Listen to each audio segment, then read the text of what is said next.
From the moment we are born, a battle begins over the development of our personality, nature versus nurture. That battle continues over our lifetime. Since 1869, psychologists have tried to understand whether nature or nurture is more influential. That debate continues today. What is clear is that each has an influence, and the effect of nurture can be seen by the way our minds react to external stimuli. Psychologist John Bowlby established that early emotional bonds are an integral part of human nature, and Harry Harlow discovered that contact comfort is overwhelmingly important. The work of these two psychologists is categorised as attachment theory, and it is part of the psychology that internet gurus use to keep a hold over us. My previous video explored how internet gurus use consumer psychology to convince us to buy their course. This video explores how internet gurus affect our psychology to keep a hold over us after we enter their sales funnel by adopting a position of authority. Internet gurus benefit from a mix of societal changes and human psychology that impacts our decision making. Our society has been changing. In the UK, the number of single-parent households has increased over the last 20 years, with more women living alone looking after children.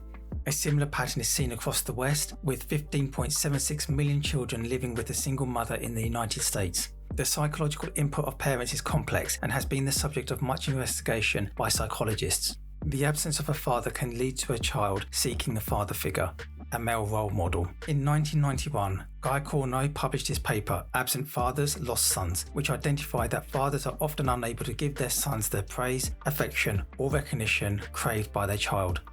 In the silent response that the son receives, the son may try harder to impress, or he might withdraw. But whichever happens, the silence remains imprinted on the son's mind. Guy suggested that this may be the competitive interplay of male egos. A man who provides his son with praise would somehow compromise his own power, which would make it less valuable. Whilst this seems harsh on the son, it is believed that if a father were to be too liberal with praise, the son would deem the father not being worthy of impressing. By way of their status, parents are in a position of authority and children are in a position of subordination. This situation is replicated in situations outside the parent-child relationship, for example boss-employee, preacher-worshipper, and teacher-student. In all situations where we are in a subordinate position, we will be obedient. Internet gurus manipulate these situations.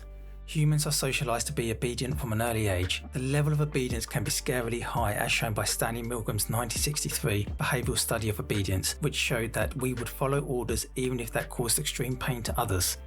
That experiment led on to a further experiment by Milgram's classmate, Philip Zimbardo.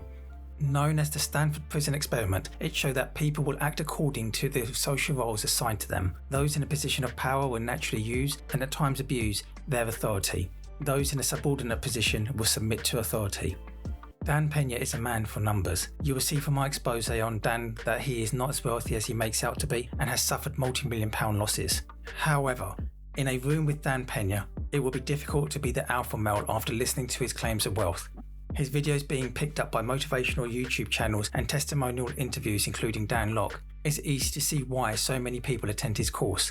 It's the same with Andrew Tate. His Hustlers University marketing shows the wealthy lifestyle we want, and he is willing to share his knowledge with us. So let's put ourselves in the shoes of one of their students. Imagine for a moment we have purchased one of their courses. Already we are heavily invested in the course and we must make it work.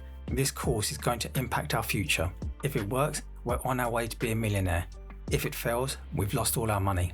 We have already delivered our part of the contract, and now it is time for them to deliver.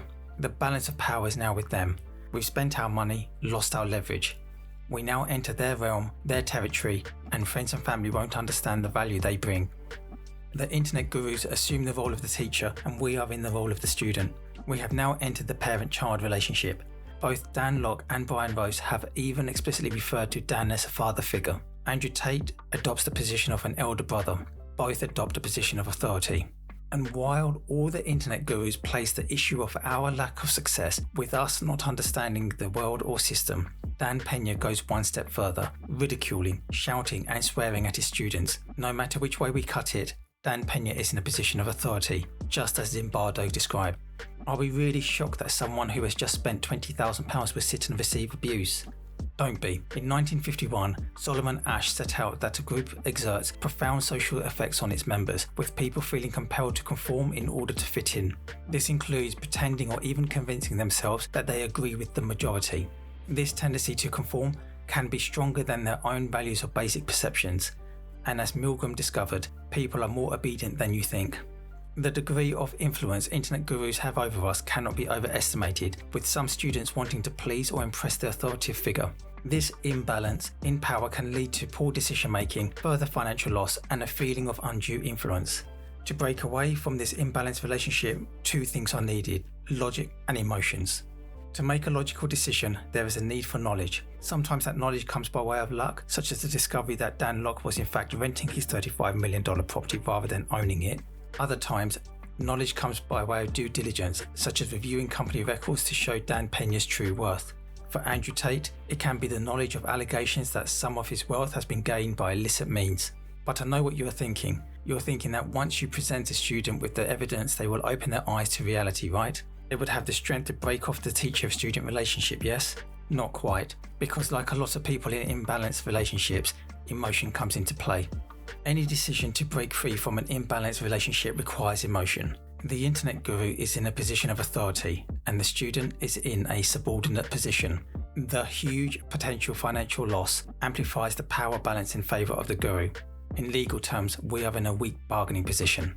We feel not only the financial loss, but also an emotional loss, the loss of hope connected to our future dreams. Once in the contract, we lack money and agency. We feel powerless because the terms and conditions of the course contract are heavily leveraged against us. And those terms and conditions, as well as the internet guru, will tell the student that the problem is with them, it's us who has failed. And this makes sense when we try to understand why some of these students will buy another course or pay to reach the next level of course, sometimes by further extending their loss by taking out credit. In my opinion, this imbalanced relationship is reminiscent of abusive relationships because the outcomes are similar. Internet guru victims will exhibit the same behaviours as abuse victims. They blame themselves by thinking that they have failed to follow the course properly. They believe that the situation will change if only they followed the instructions properly. They are addicted to the situation and return to such courses time after time. And they fear the future outside of the situation because this is an acceptance that they have lost their money and their dreams. Breaking free from the influence of internet gurus is no different to the ending of a relationship. Even if we know it was the best, it can still hurt. For some people, the end of a relationship causes the same stages of grief as the person mourns the loss of their future. So we will go through the 5 stages of grief: denial, anger, bargaining, depression, and finally acceptance. Knowing the truth and believing the truth are 2 different things, but once we believe the truth and accept the situation, we will be able to rebalance the power in our relationship with the internet guru. Thank you for watching. Please remember to like, share, and subscribe.